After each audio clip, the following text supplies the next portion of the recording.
എന്തൊക്കെയാ ഇത്? എത്ര നാളായി ഇതൊക്കെ തുടങ്ങിയിട്ട്? എല്ലാം അറിഞ്ഞിട്ടല്ലേ ഇതൊക്കെ ചെയ്തു കൂട്ടിയത്. പിന്നെന്തിനാ ചോദിക്കുന്നത്? നീ ഏതോ ഒരുത്തിയ റൂമിൽ കയറ്റി താമസിപ്പിച്ചിട്ട് ഞാനത് ചോദിക്കണ്ടേ? മനുഷ്യനായ കുറച്ചൊക്കെ നാണം വേണോടാ.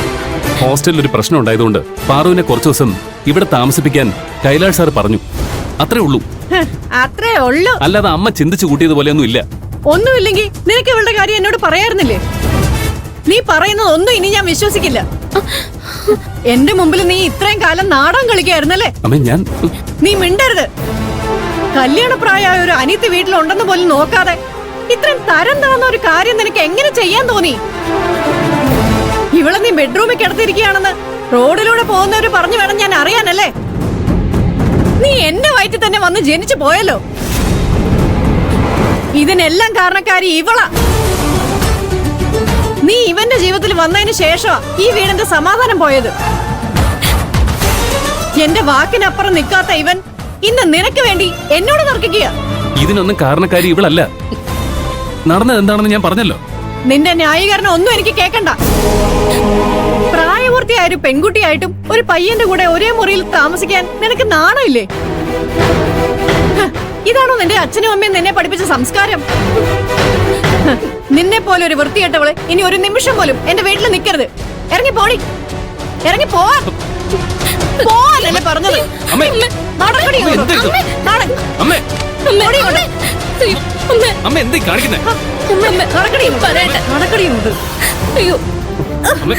പറയുന്നൊന്ന് കേക്ക്.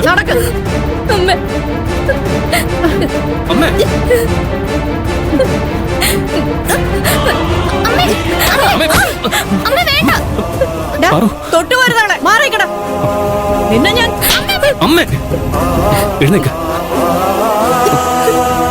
നിന്നെ നിന്റെ വീട്ടുകാരെങ്ങനെ വളർത്തിയെന്നൊന്നും എനിക്കറിയില്ല.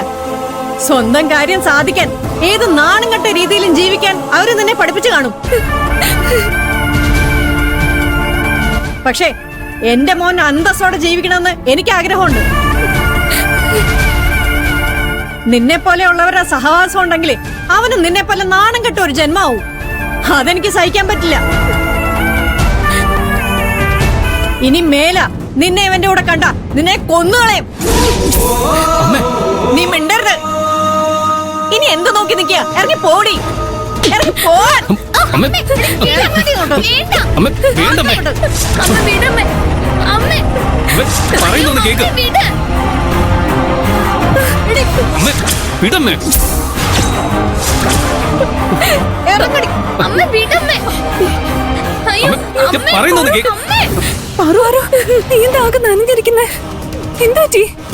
വരണം വരണം.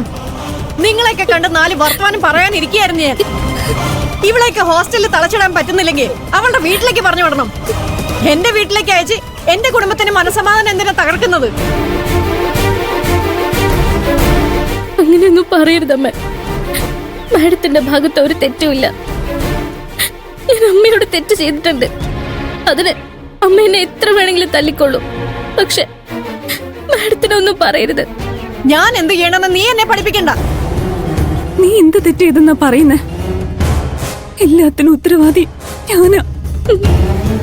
ഞാൻ മാഡത്തിനോട് എല്ലാ സത്യവും പറഞ്ഞു കഴിഞ്ഞു.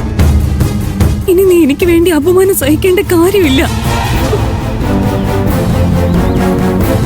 ആന്റി വിചാരിക്കുന്ന പോലൊരാളല്ല ഇവള്. ഞാനടക്കമുള്ള കുറെ പെൺകുട്ടികളെ രക്ഷിക്കാൻ ശ്രമിച്ചതുകൊണ്ടാ ആരും ഒരു പ്രശ്നത്തിൽ ചെന്ന് ചാടിയത്.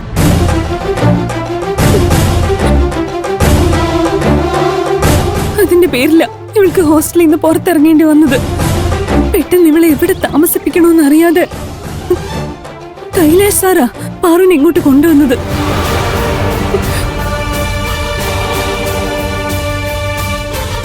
പ്രിയൻ പാറുവിനെ സഹായിക്കാൻ വേണ്ടിയാ ഇതൊക്കെ ചെയ്തത്. ദയവ് ചെയ്ത് പാറുവിനെ കുറിച്ച് മോശമായിട്ടൊന്നും പറയരുത്. പാറു ഈ വീട്ടിലാ കഴിയുന്നതെന്ന് ശോഭയ്ക്ക് അറിയില്ലെന്ന് എനിക്കിപ്പോഴാ മനസ്സിലായത്. അവരത് തുറന്നു പറയാത്തതിന് കാരണം പേടിയാ. നമ്മൾ അവരോടുള്ള കരുതൽ കാരണം കാണിക്കുന്ന ദേഷ്യത്തെ പേടിച്ചിട്ട് കുട്ടികൾ ചിലപ്പോ നമ്മളോട് സത്യം പറയാൻ മടിക്കും.